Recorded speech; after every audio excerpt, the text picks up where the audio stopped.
Amen. Amen. Amen. Praise the Lord. Hallelujah. So ako po ay masayang masaya sa Panginoon. Amen. Sapagkat tayo po ay nakadalo at ang Panginoon nga po ay patuloy na tumatawag, patuloy po siya naghahanap ng kanyang mga trupa na naliligaw. Amen. At ngayon nga po, yung mga naliligaw ay dinadala na po ng Panginoon sa kawan upang atin po sila mapaglingkuran. Amen. So tayo pong mga kapatid ay handa po bang maglingkod sa ating pong mga kapatid? Amen. Amen. Amen. Nainit na ba kayo dyan? Mainit na lang. So, dalawa pang election pa siguro. So, alisin na po natin yung stand pan na yan. Papalitan natin ang wall fan para wala pong sagapan. Okay? Mga kapatid, sa hindi po pagtatagal, tayo po ay yumuko at tayo po ay manalangin. Isahan po natin ang pag-aaral ng salita ng Diyos sa pamamagitan po ng panalangin. Panginoong Jesus, marami pong salamat sapagkat ikaw nga po ang patuloy na naluluwalhati sa pagtitipon na iyong mga anak, Panginoon. Salamat sa mga trupa na minsan nawalay at sila ay napanumbalik mo, Panginoon. Nawaw Diyos, ang araw pong ito ay pasimula para sa kanila na kanilang lubusang maunawaan ka, Panginoon, sa pamamagitan ng iyong mga salita. Lord, kasangkapanin mo po ang iyong alipin. Gamitin mo, Panginoon, mayroong pong kalakasan at mayroong kaunawaan ang mga salitang lalabas sa kanyang mga bibig, Panginoon, upang ang mga anak mong naririto ay tunay nga pong mapagpala sa pamamagitan ng iyong mga salita. Wala po kami ibang inaasang, Panginoon, at wala po kami ibang tinitingnan, kundi ikaw lamang, Panginoong Jesus, sa pamamagitan ng mga salitang amin po mapag-uusapan. Ito po ang aming samot dalangin sa iyong makapangyarihan at banal na pangalang Jesus. Amen. Amen. So, walang po. Ang ating pong topic sa araw na ito ay knowing Jesus in the biblical way. So, makilala si Jesus sa biblical na pamamaraan. Amen. So, bakit mahalaga, mga kapatid, na kilalanin natin si Jesus sa pamamagitan ng biblical na pamamaraan?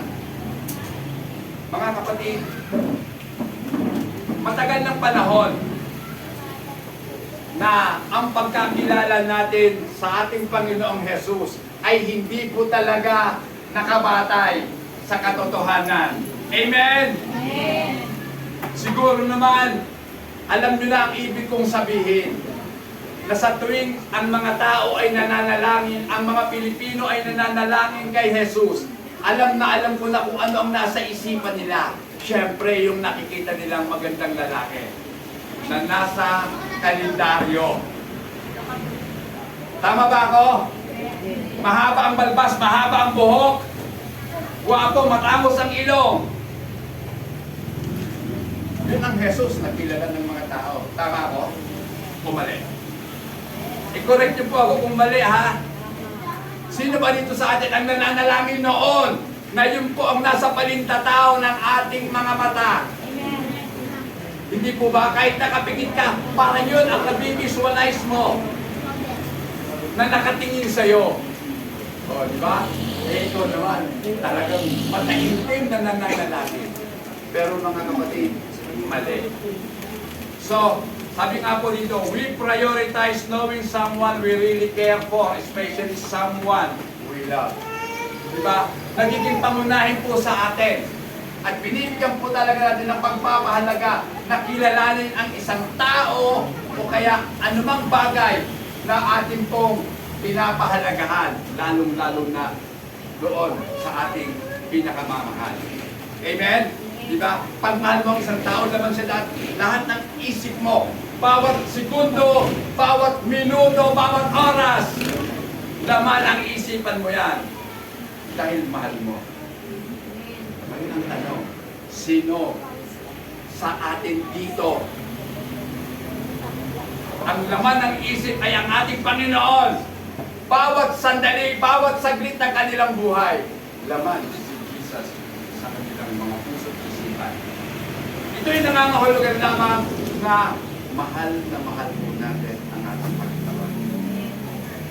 Diba? Kasi mga kapatid, magpakatotoo na tayo. Kasi nag-worship tayo, di ba, sa pagpupuli natin. Yung iba talagang bukal sa kanilang kalooban.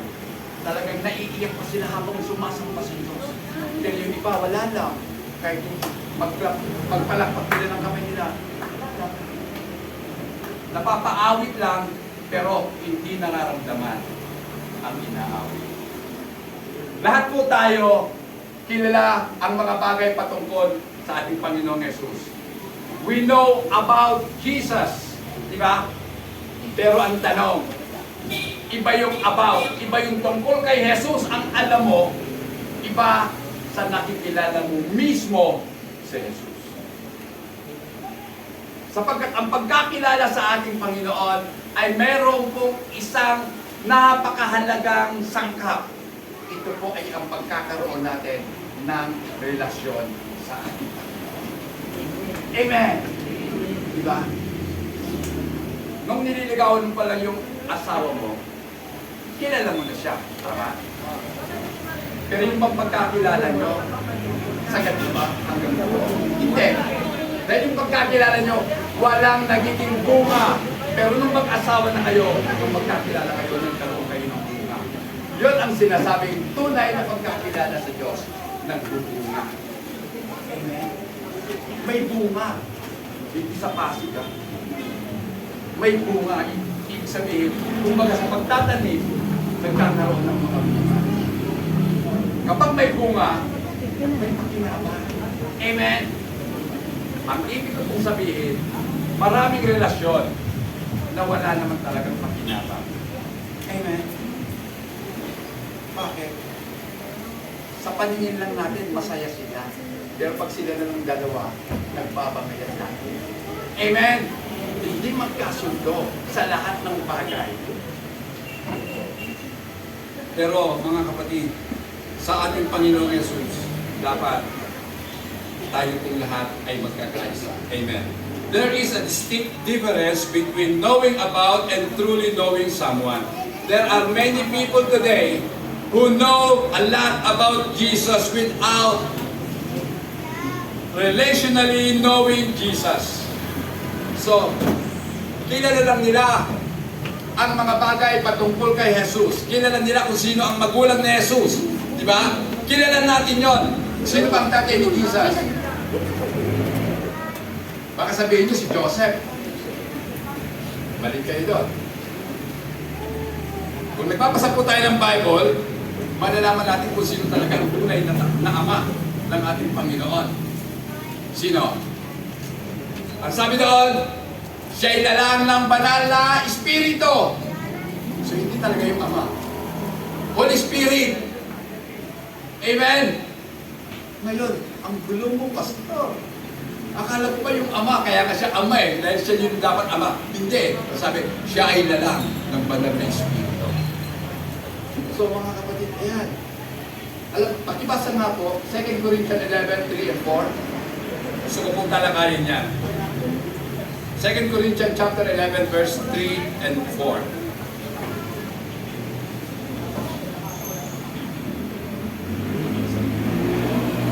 Po sa Tagalog.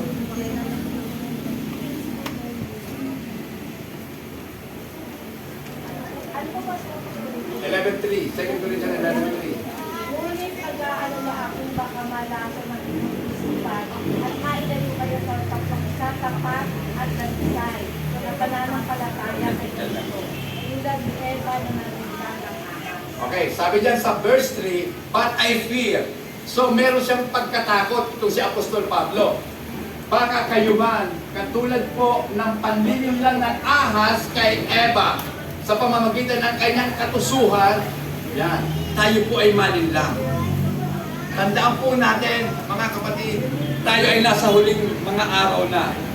At sa mga huling araw, ang sabi, lilitaw ang maraming bulaang mga ngaral. Amen? na walang gagawin kundi iligaw ang mga tao. Amen? Di ba? Sa palagay nyo, sino yung mga nanliligaw? At sino ang ligaw? Mga kapatid.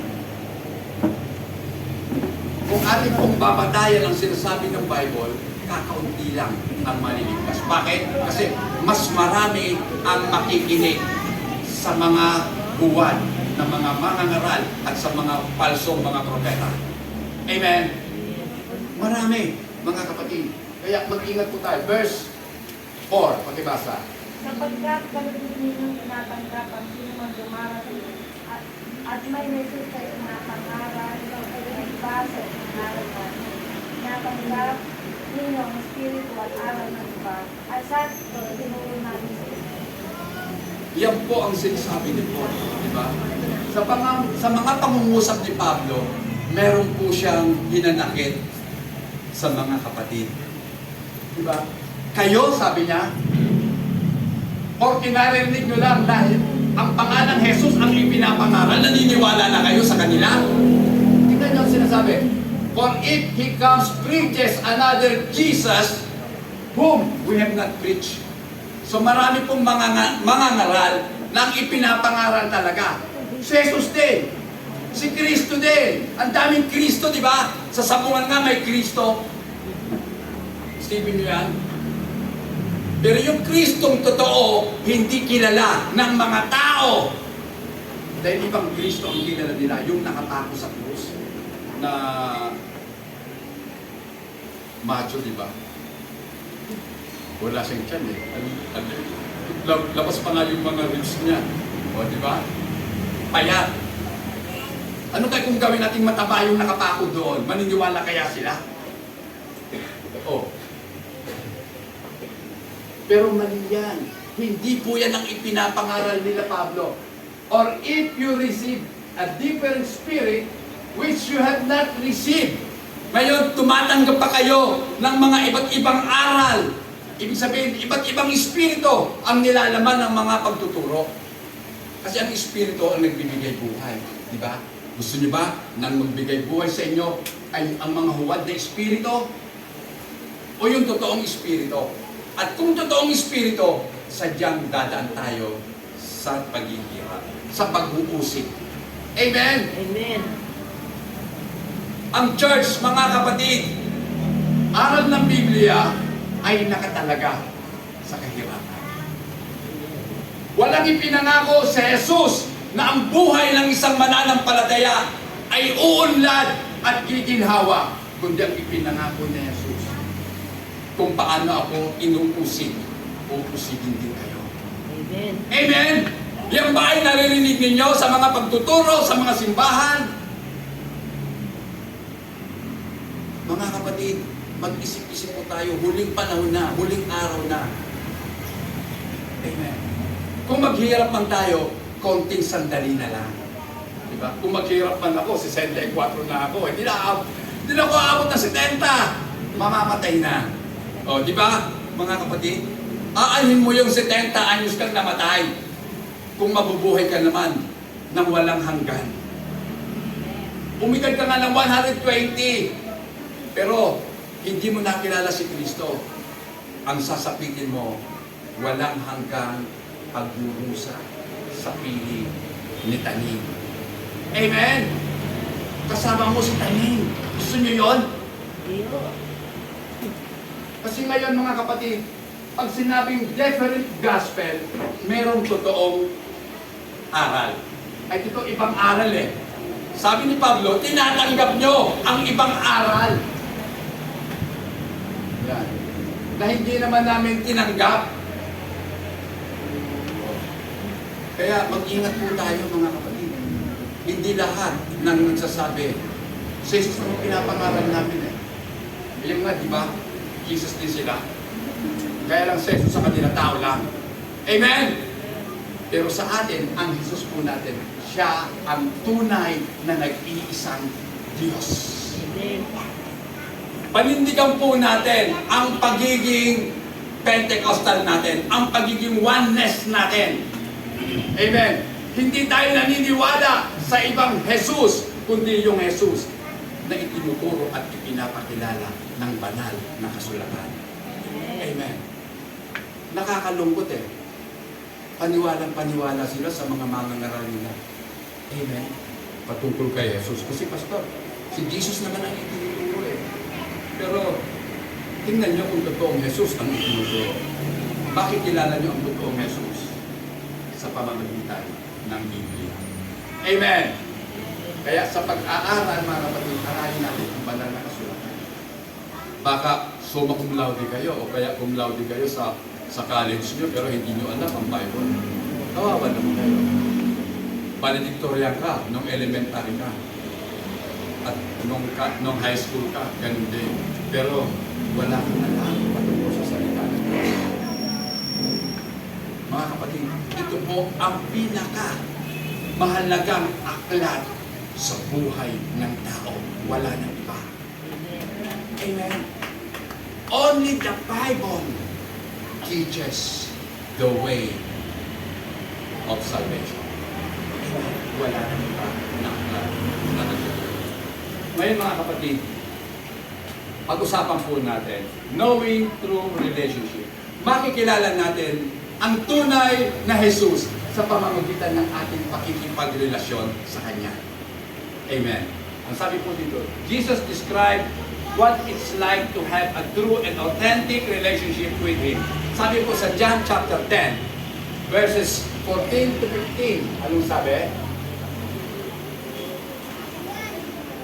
Sige po. Sa Tagalog ko na, pakibasa.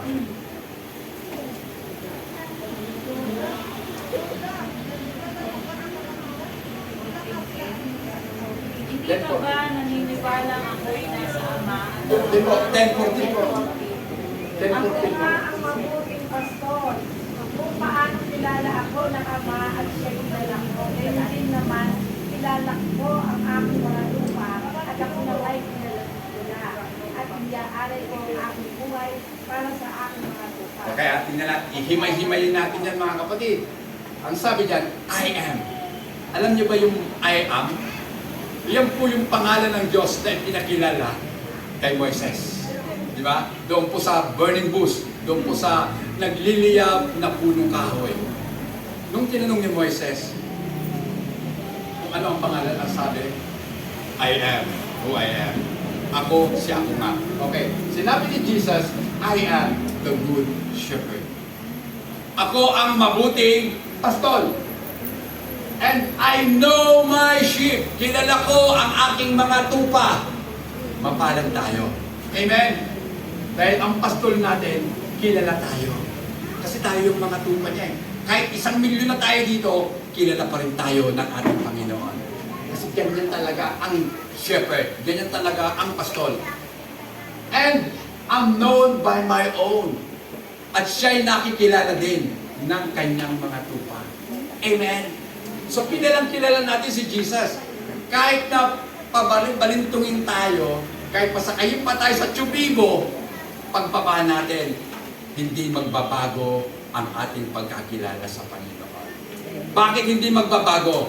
Kasi naranasan natin ang ating Panginoon. Amen? Iba yung naranasan. Iba yung karanasan sa alam mo lang. Tama? Kasi ang pinakamabisa ng tagapagturo, hindi po yung mga guro. Ang pinakamabisang teacher, experience, mga kapatid.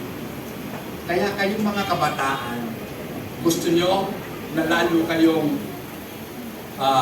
maging matibay sa ating Panginoon, ipag-pray mo sa Diyos na maranasan nyo ang ating Panginoon. Amen. Kasi po ako, sa totoo lang, kaya po ako na-convert kasi naranasan ko ang Panginoon. Amen. Nung ako po yung naniwala at sumampalataya sa ating Panginoon, may sakit po ako. Pero nung ako po ay niliwanagan ng Diyos, sa isip ko, kahit mamatay na ako, masaya na ako. Kasi may sakit ka. Siyempre, pag may sakit ka, isipin mo, baka mamatay na ako. Pero nung time na yon, sabi ko, kahit mamatay na ako, Panginoon, dahil nakilala kita, masaya na ako. Kasi iba po sa pakiramdam. ba?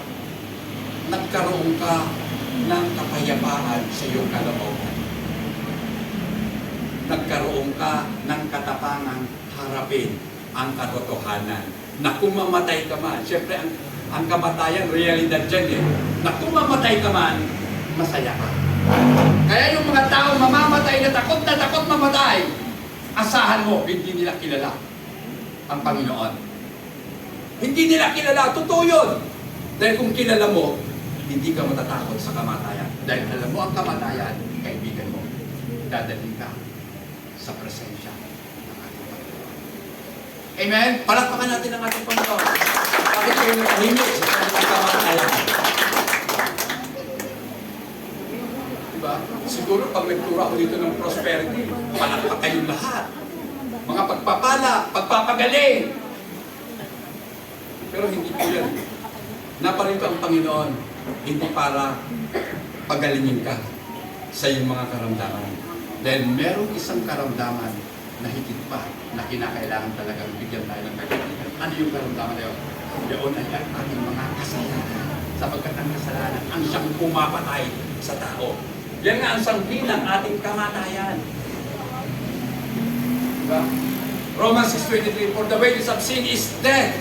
Diba? Ang kabayaran ng kasalanan ay kamatayan. May bayad.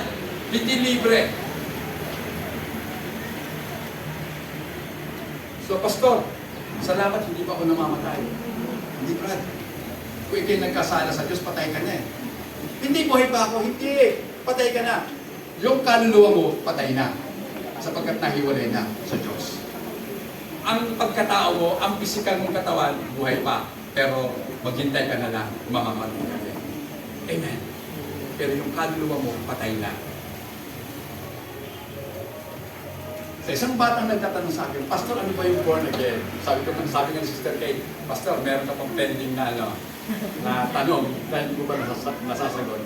So, mga kapatid, dapat kung wala tayo, kung gusto nyo mas lalo pang maliwanagan, magtanong kayo. Hindi kung kani-kanino. Magtanong naman tayo sa ating Panginoon. O kaya sa pastor na pinalagan ng Panginoon. Amen. Just as Jesus knows us intimately, if we are His sheep, we know Him as well. Kung siya po ang ating pastol, dapat kilala natin siya. Amen. Sapagkat tayo ay kilalang-kilala ng ating Panginoon. He invites us into a mutual relationship with Him through the Bible. So gusto ba natin magkaroon ng relasyon sa ating Panginoon? Yan. Ang imbitasyon ay nandoon po sa banal na kasulatan. Amen. Basahin mo ang Bible mo. Magbasa. Amen. Huwag lang mag-scroll ng mag-scroll kung ano ang kung ano ang tinitingnan natin sa mga TikTok, sa Reels, mga kapatid. Sa FB, Instagram, ano pa. Marami na kayong mga application, di ba? Sa social media, ang dami. Pero, tingnan niyo mga kapatid, there are so many ways we can learn about Jesus. Napakaraming paraan para makilala natin ang ating Panginoon. But there's only one way to truly know Him, through the Word of God. Maraming paraan para makilala si Jesus. Pwede kayong makinig sa pangangaral ni Pastor. Pwede kayong umattend ng Bible study online. Pwede kayong makinig din sa prayer meeting dahil meron naman doong pangangaral. Pumunta kayo sa ladies department, meron silang pangangaral.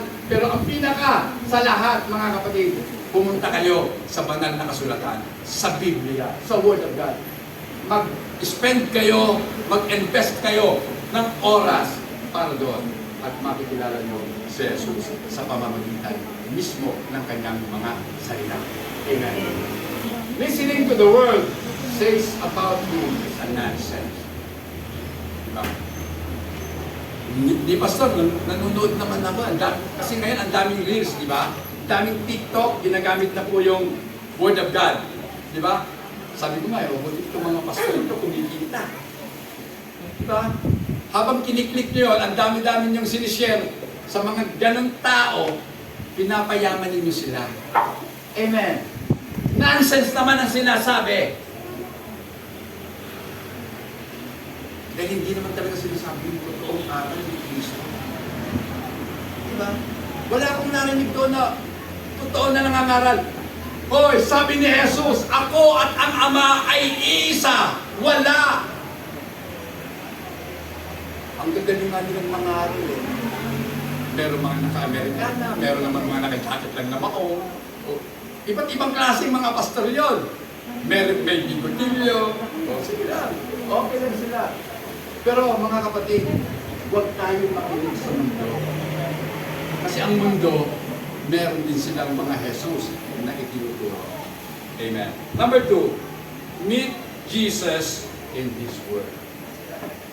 Katagpuin natin si Jesus sa pamamagitan ng kanyang mga salita. Meet Him in His Word. Okay? If you want to really know Jesus, turn to the pages of the Bible. Gusto mong makilala talaga si Jesus? Hanapin mo sa mga pahina ng banal na kasulatan. Kasi bago pa man ako magsalita, alam mo na, di ba? Kaya alam mo kung ang sinasabi ko ay totoo o hindi kasi nabasa mo na. Amen? Yan po ang pinakamagandang gawin ninyo para malaman nyo kung ang pastor nyo ay sinungaling na nagtuturo ng mali. Katulad ni Apostol Pablo, sinabi niya sa mga taga-Korinto, gayahin nyo ang mga taga-Berea. Nagsasaliksik ng salita ng Diyos. Amen. Magsaliksik kayo mga kapatid. Hanapin nyo ang katotohanan. At ito naman, pangako ni Jesus, ito'y inyong masusumpungan. Amen. Pakibasa po. John 5, 39 hanggang 40. Nasa isip ninyo ang mga kasulatan sa pagkakalang ng buhay na walang hanggan. Ang mga kasulatan niya na nagpapatuon sa akin, ngunit ayaw naman ninyong lumapit sa akin upang kayo magkaroon. Amen. You search the scripture. Sinasaliksik nga ninyo ang banal na kasulatan. Sapagkat buong akala ninyo, nando doon at iniisip ninyo na ando doon ang buhay na walang hanggan sa Biblia. Pero ang sabi ni Jesus, eto, sila ang nagpapatuto patungkol sa akin. Amen? Ang Bible ang nagte-testify, nagpapatotoo sa ating Panginoon. Amen. Wala doon ang buhay na walang hanggan. Wala sa Biblia, kundi nga kay Jesus. At siya ang itinuturo ng Biblia, kay Jesus kayo magtiwala. Amen. Ang Biblia ginagamit lamang para tayong turuan, para humantong tayo sa pagkakilala sa ating Panginoong Jesus. Amen. Verse 4, but you are not willing to come to me that you may have life. Subalit, datapwat, ayaw ninyo na lumapit o na pumunta kay Jesus. Bakit kaya? Bakit ayaw ng tao kay Jesus? Sa palagay nyo, bakit ayaw ng mga tao kay Jesus? Bakit kaya? May dahilan po yan kung bakit eh. Bakit hindi sila willing na pumunta kay Jesus para magkaroon ng buhay. Kasi mga kapatid, eto eh, ang kanilang iniisip kay Jesus, katulad ng sinasabi ni Ed Lapis patungkol kay Yahweh, na si Yahweh daw ay malupit na Diyos. Sa Jesus, pag ang tao lumapit, marami ipinagbabawal. Ha? Meron ba talaga? Kung tutusin mga kapatid, sa palagay nyo, bakit ipinagbabawal? Kasi hindi naman lahat ng ipinagbabawal masama. Nagiging masama lang yan dahil ang totoo, tayo ang masama. Amen!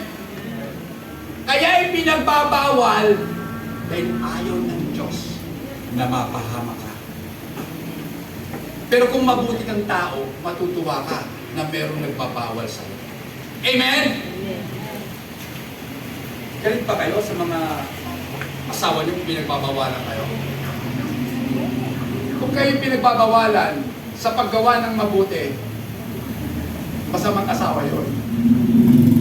Pero kung kayo ay pinagbabawalan dahil masama ang gagawin nyo, mabuting asawa yun. Amen?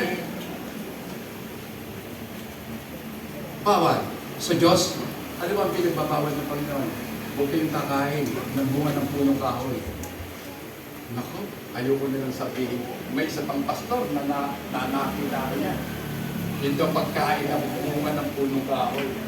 Sabi ko, yun nga naman, simpleng-simple na analogy. Kumbaga, suriin mong mabuti ang mga salitang ginamit. Kasi sa pag-aaral po ng Bible, mahalaga, suriin mo yung ginamit na salita. At para lubusan mo maintindihan, kasi ang English, mga kapatid, medyo bumalags. Parang ako si Yorna, no? Bumalags, malabo. Pero para malaman mo, hanapin mo. Kung nagbabasa ka ng Old Testament, puntahan mo yung Hebrew Bible. Makikita mo yung original na ginamit na salita. Kung ikaw ay nasa New Testament, puntahan mo ang Greek lexicon. May mga cellphone kayo, di ba? Hanapin nyo, Greek Bible. Makikita nyo. I-type nyo, John 1:1 in Greek. Lalabas doon. Kaya alam, mahirap na magbasa ng Griego. Mas lalo na ng Hebreo. Iba yung mga wordings nila. Pero, mga kapatid, may kahulugan yun. Malaki ang kahulugan sa original na salita. At yung original na salita na makilala ni Adan, si Eva, nagtuna. To know. Adam know Eve. Nakilala. Sa atin simple, nakilala lang, hi! Magkakilala lang tayo. Pero ganun lang. Pero may malalim na implikasyon. Dahil nung makilala ni Adan si Eva, nagkaanak sila. Walang bastos sa Bible. Amen. Malalim ang ibig sabihin. Okay, so, balikan ulit natin. Understanding what the scriptures say of Jesus and the true salvation He offered, you will be saved. So, kinakailangan lang talaga maunawaan natin kung ano ang sinasabi. Kasi wala pong saysay na nandito tayo, nakikinig na tayo, pero hindi naman tayo nag-pray na, Lord, ipaunawa mo po sa akin yung namin. Huwag tayong umasa sa sarili natin kakayanang umunawa. Kasi ang mga bagay na patungkol sa Espiritu ay napag-uunawa lamang ng mga may Espiritu ni Kristo, ng mga taong espiritual. Pero kung patay tayo, hindi mo talaga maintindihan ang salita. Bakit yung iba tuwang-tuwa sa pakikinig niya? Bakit yung iba walang dating? Kasi hindi na naiintindihan ang kanyang nakapagkinig. Kaya ang sabi lagi ng ating Panginoon, kayong mga may pakinig, makinig. Ano ibig sabihin ito? Pakinggan ito, unawain niyo ang inyong mga narinig. Amen. Hindi lang narinig, okay na, nakarinig na. Hindi. Ang gawain po ng isip natin ay intindihin natin yung mga naririnig ng tenga natin. Gawain ng isip. Gawain ng isip yung naaamoy ng ilong niya, pinoproseso ng isip at sinasabi, ano ba ang naamoy ko? O diba? Mabango ba o ano? At kung mabango, ano yung pabango? Pangalan ng pabango. Diba? Yun ang gawain ng isip ng tao. Pinoprocess. Yung mga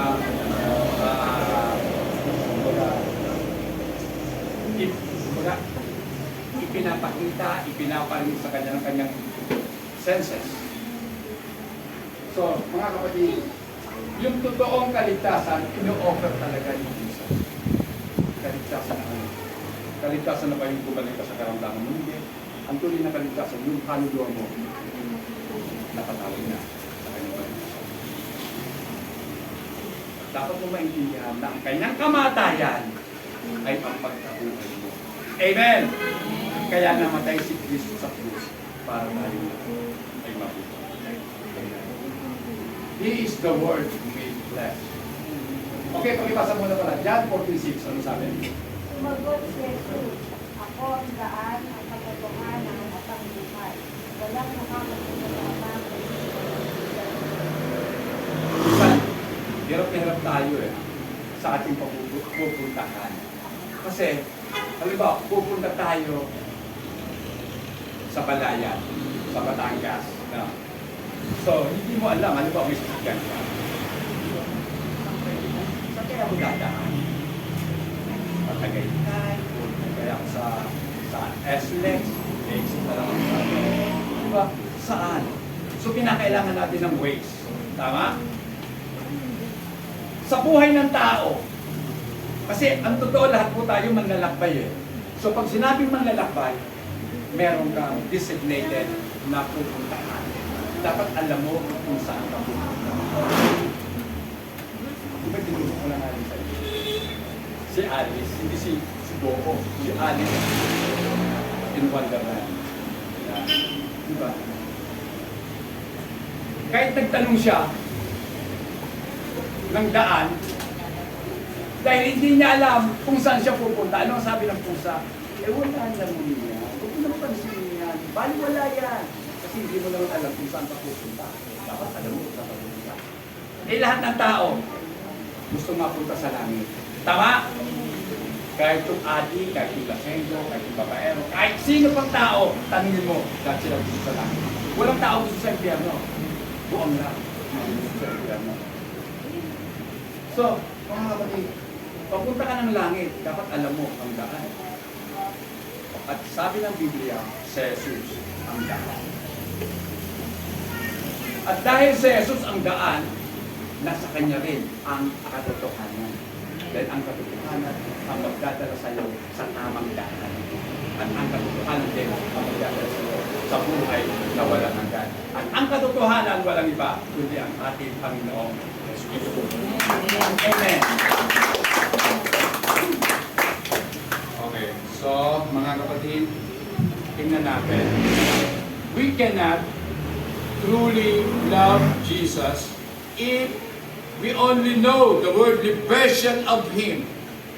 Minsan, totoo, taimtim yung, kumbaga, tapat tayo sa ating nararamdaman. Alam natin, talagang in love ka kay Jesus. Kaya lang ang problema, mga kapatid. Diba, sabi ko nga, sincero ka sa pagmamahal mo. Pero, mali ang pinatutungkulan ng pagmamahal mo. Kahit totoo ka, pero mali yung object, mali ka pa din. Tama? Asang-asa ka pa naman maliligtas ako. Kaya lang, pagdating mo doon, ha? Bakit iba? Bakit ibang Jesus ang nandito? Oh, ano ba talaga ang totoo? Pumunta ka sa Biblia. Doon mo makikita ang katotohanan. Amen. Kaya nga mga kapatid, spend time reading and studying the Scripture.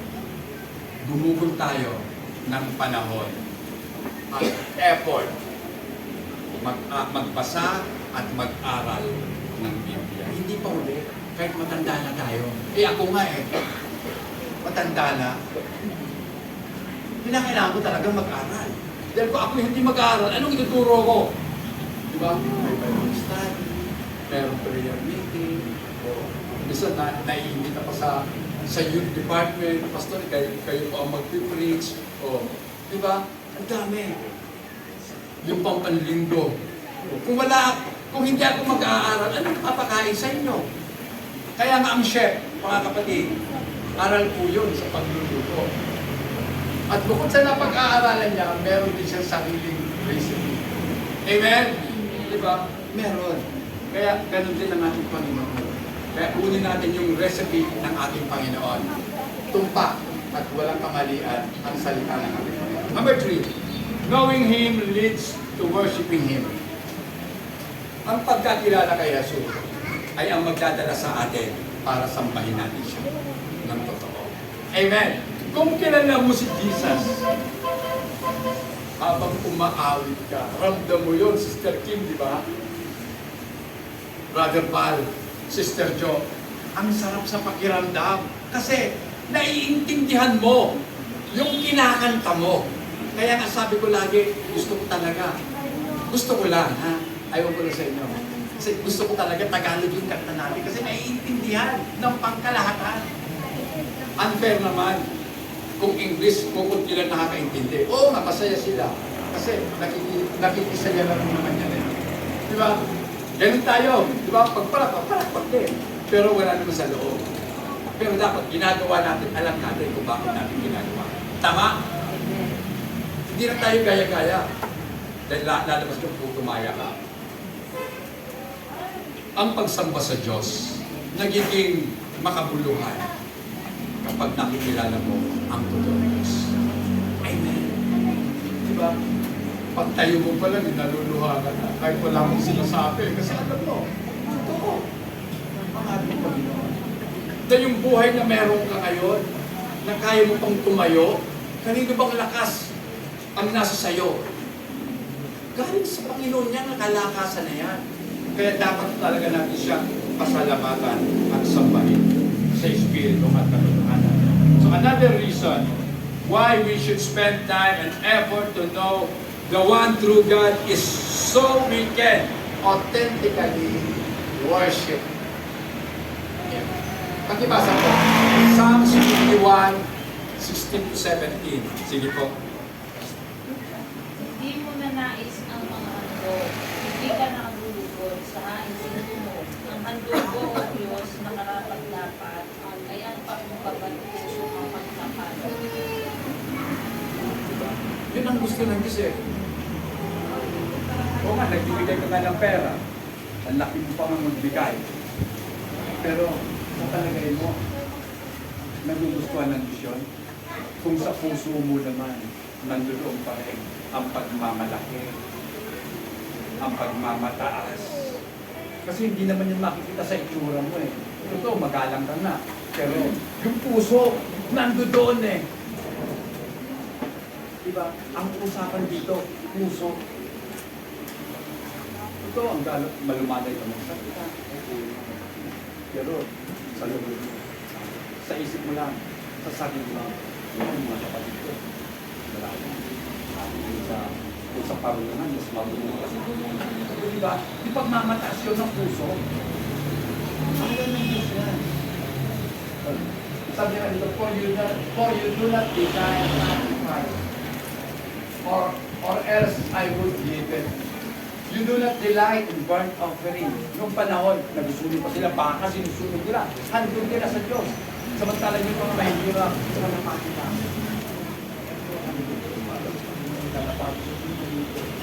Pero hindi eh.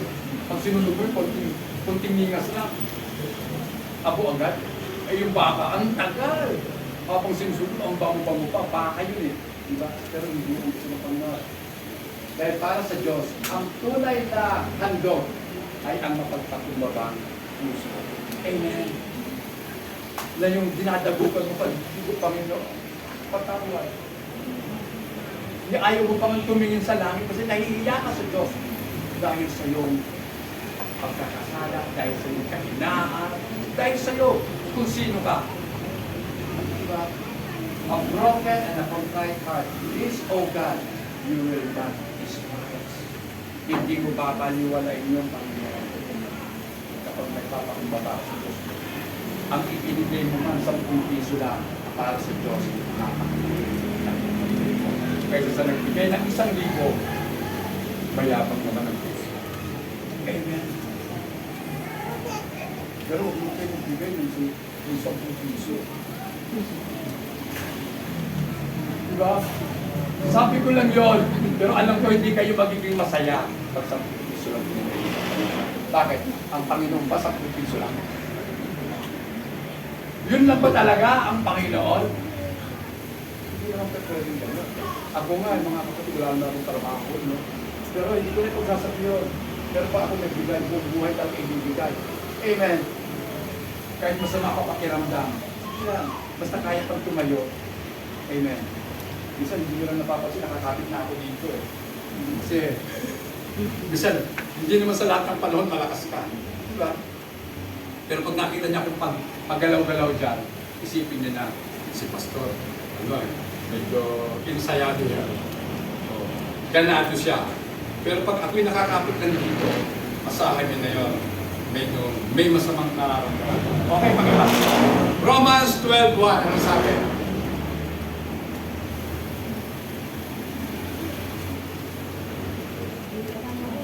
Mga kapatid, ngayon tungkol naman sa mga kaloob ng Espiritu Santo, nais ko magkaroon sa iyo ng wastong kaalaman. Sister, 12:1 po. Romans 12:1. Kaya nga mga kapatid, alang-alang sa masaganang habag ng Diyos sa atin, ako'y nakikiusap sa inyo na ialay ninyo ang inyong sarili bilang isang handog buhay, banal at kalugod-lugod sa Diyos. Ito ang karapat-dapat ng pagsamba ninyo sa Diyos.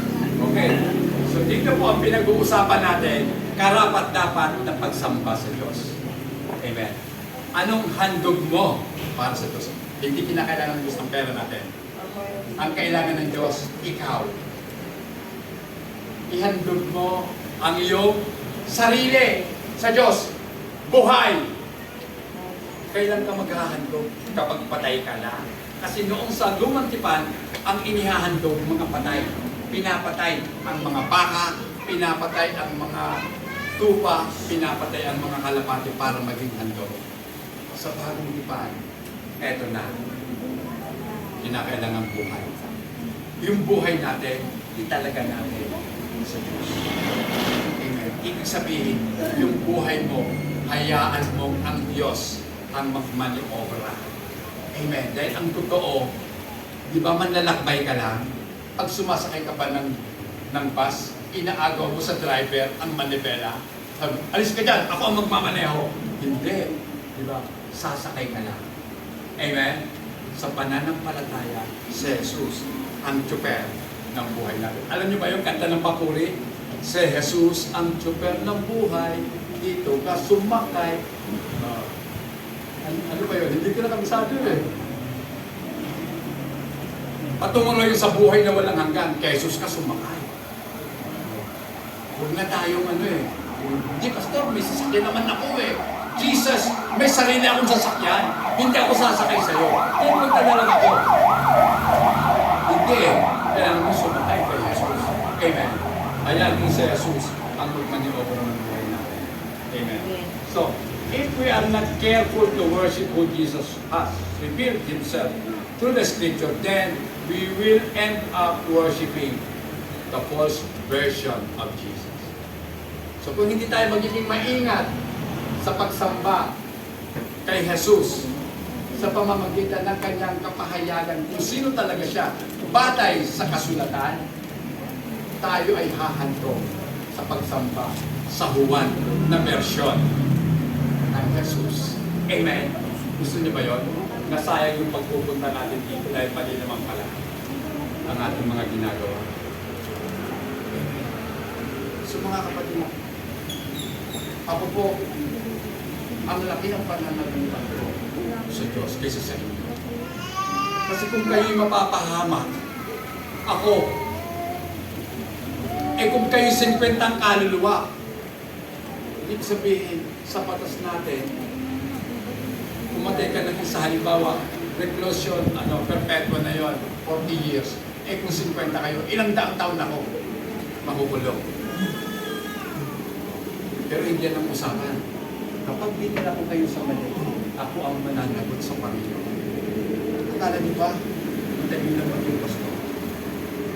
Hindi naiintindihan ng mga manulong pastor yan eh. Na yung mga tupa nila, o baka mga kambing talaga yon. Kasi ang tupa nakikinig sa tunay na pastor. O, dapat pakinggan ang salita ni Jesus. Yung taga Davao, na hanggang ngayon nagtatago, sabi niya siya ang makabagong Jesus. Diba? Pag-aari ko na kayo, sabi niya, pag-aari ko na kayo lahat. Hindi kayo makakapunta sa langit kung hindi kayo dadaan sa akin. Ibig sabihin siya na si Jesus, mga kapatid. Pero nagtataka pa kayo? Bakit ang daming matatalimong tao na naniniwala kay Tuloy? Bakit? Kung sabihin, hindi sila nag-iisip. Nag-iisip sila. Kaya lang nag-iisip nila mga bagay. At pinulat na sila. Makukulat nila ng Diyos. Ng kalimitan. Amen! At hindi nila nakita ang Diyos ng kalimitan. Simple lang naman eh. Magaling kang abogado, magaling kang mga judge. Naging miyamo niya. Pero bakit hindi nag-iisip? Magkataka kayo. Hindi nag-isip yung tama. Ang pastor ninyo hindi nakagraduate sa Bible school. Wala nga raw ang isip. Pero, bakit hindi pinapaisip ng Diyos ang mga katotohanan? Sapagkat ang katotohanan ay pinapakyan doon sa mga tao na nagtataglay ang puso mapagpakulo. Kayo pa naman ang pwede mo kapag malaki sa mga wala naman. At saka alam ko kung ano ang buhay. Ako, mukhang pera. Magtuturo ako paano kahit lang. So, sabi niya, wala akong boses. Kaya, kakaroon ako ng microphone. Okay. Okay lang, Gwen? Sabi ko na eh.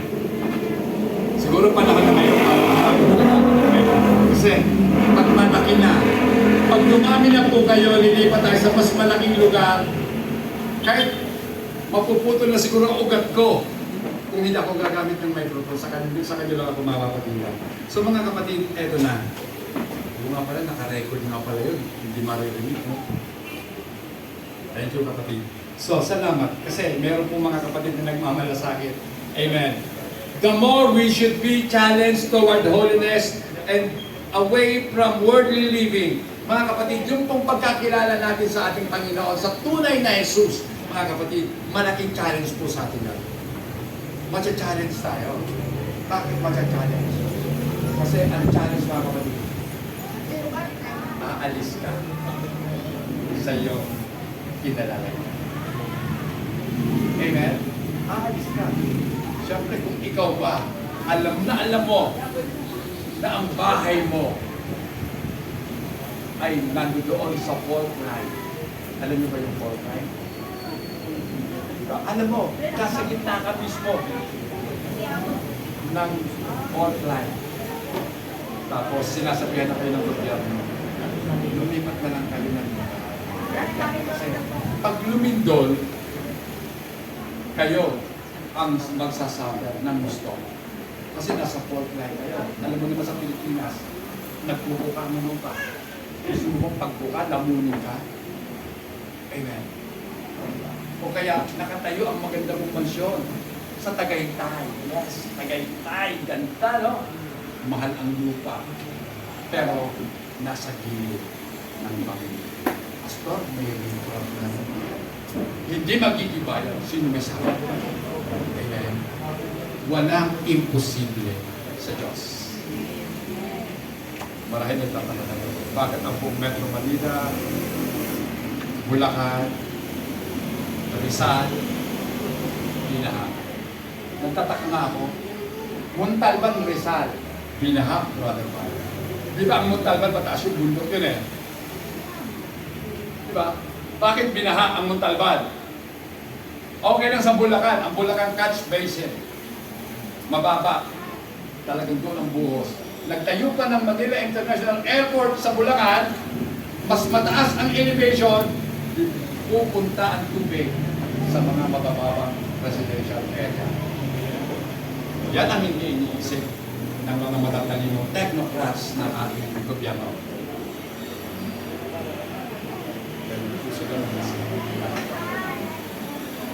Isip lang nila para sa kanila. Hindi nila iniisip ang higit na nakararami mga tao na pwede mapirmisyon sa kanilang desisyon. Amen? Ang Manila Bay, anong ginawa? Nireclaim. Hindi po ba? Bakit kaya nireclaim? Pera.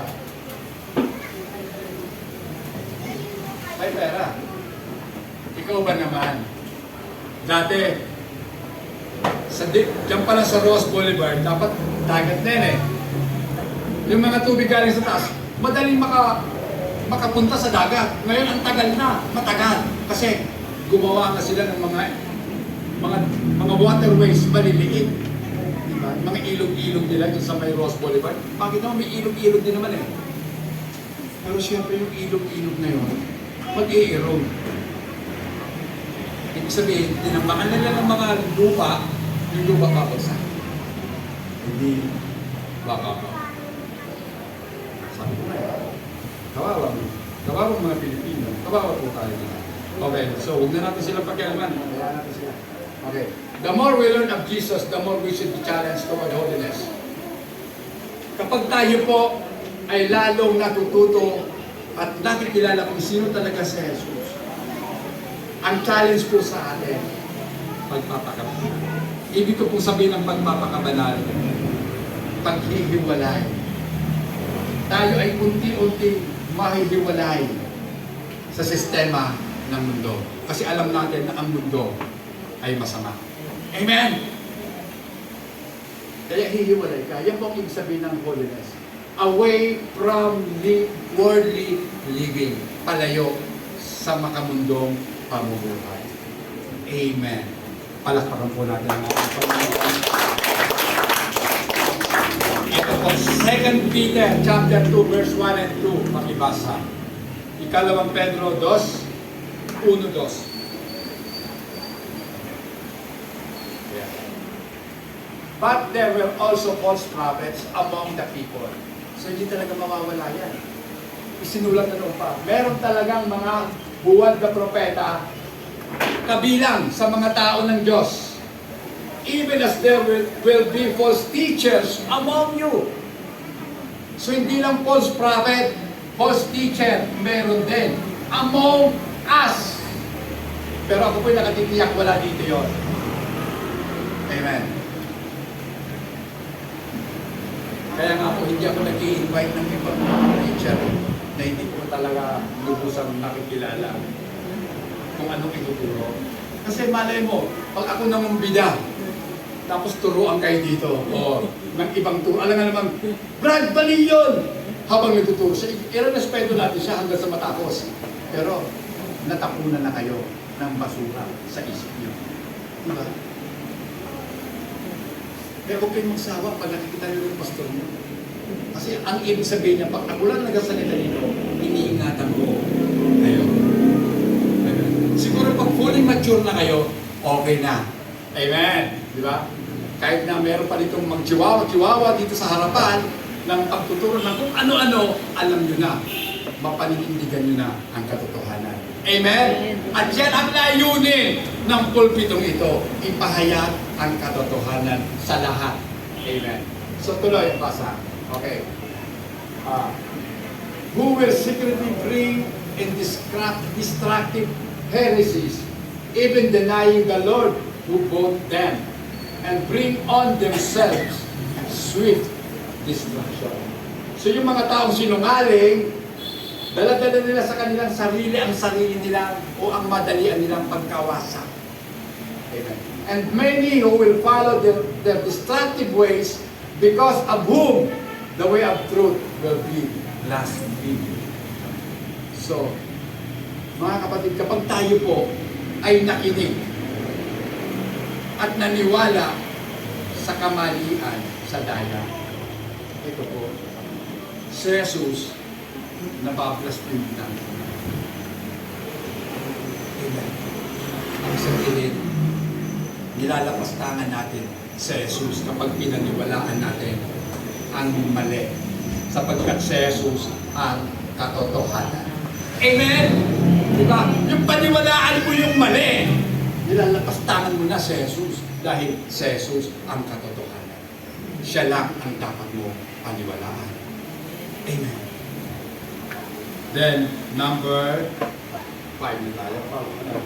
Gaining discernment. Yan ang maganda. So, ang mga tao po ng Diyos, nag-gain ng understanding or discernment. Okay?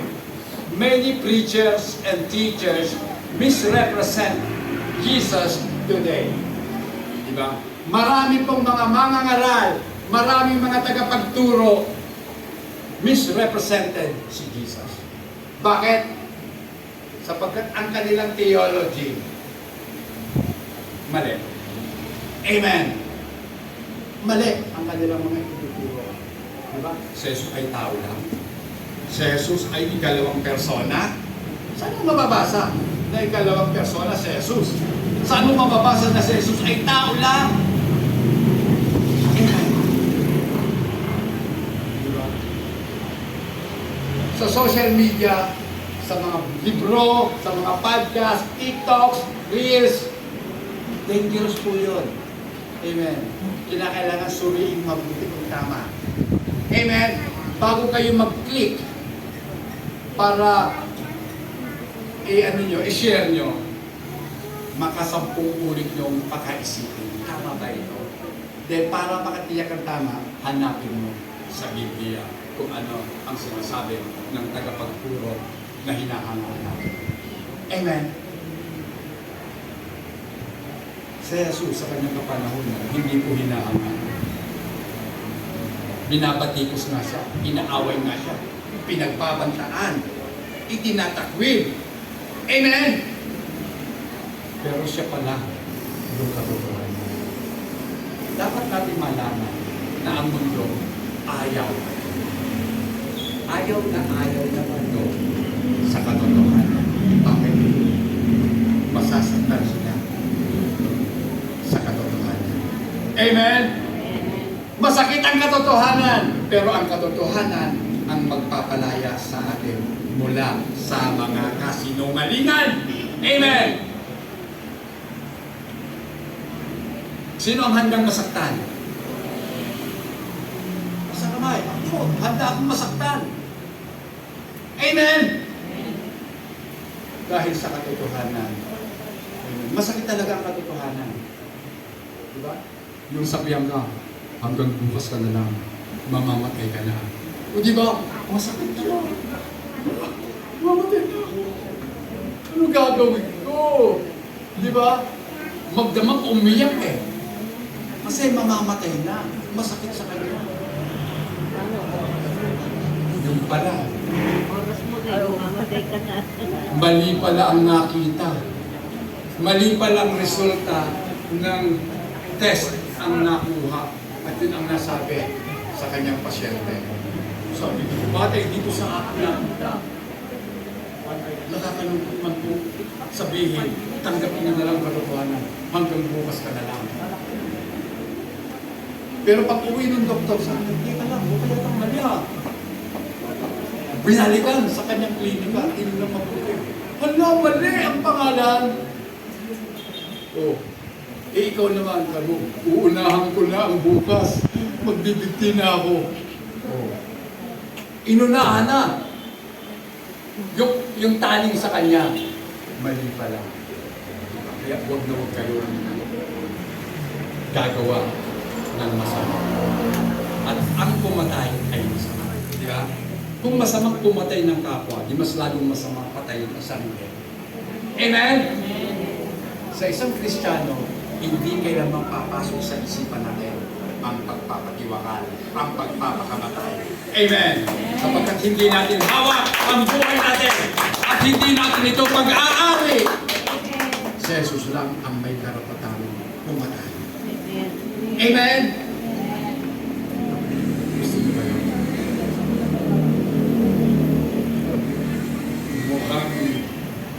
Mukhang ayaw niyo pa. Sige. Basta masarap pa naman mabuhay kahit mahirap ang buhay. Hindi mo lang alam ang katotohanan. Sabi nga, sa piling ng Diyos, wala ka ng maintenance. Amen! Wala na sakit ng tuhod. Wala na, sa umaga, hindi ka makapagod, ang sakit lahat ng katawan. Oh. Diba? Sa piling ng Panginoon, wala nang sakit. Wala nang ang luha eh. Dahil pinunasan na ni Jesus ang ating mga mata. Amen. Ibig sabihin, aalisin ng ating Panginoon. Okay. The more we grow in spiritual maturity and knowledge of Him, the more our love for Him grows. Gusto niyo lumago ang pagmamahal niyo sa Panginoon? Gusto niyo pang lalong umunlad ang pagkakilala niyo sa Diyos? Ang sabi po dito, kinakailangan po talaga natin mag-mature. Kinakailangan natin magbasa ng Biblia, mag-aral, makinig, at pagbulayan ang mga napag-aaralan at mga napapakinggan. Sa ganitong pamamaraan, mga kapatid, let us commit ourselves to seeking Jesus through the divine, inspired, inerrant Word of God. So let us, tayong lahat, mag-commit. Ibig sabihin, ating italaga ang ating sarili sa paghahanap kay Jesus. Dahil ang pangako ni Jesus, kung ako inyong hahanapin, ako inyong masusunod. Hanapin natin siya, matatuparan siya. Saan? Sa mga salita ng Diyos. Amen. Tumayo po tayong lahat at tayo po ay dudulog.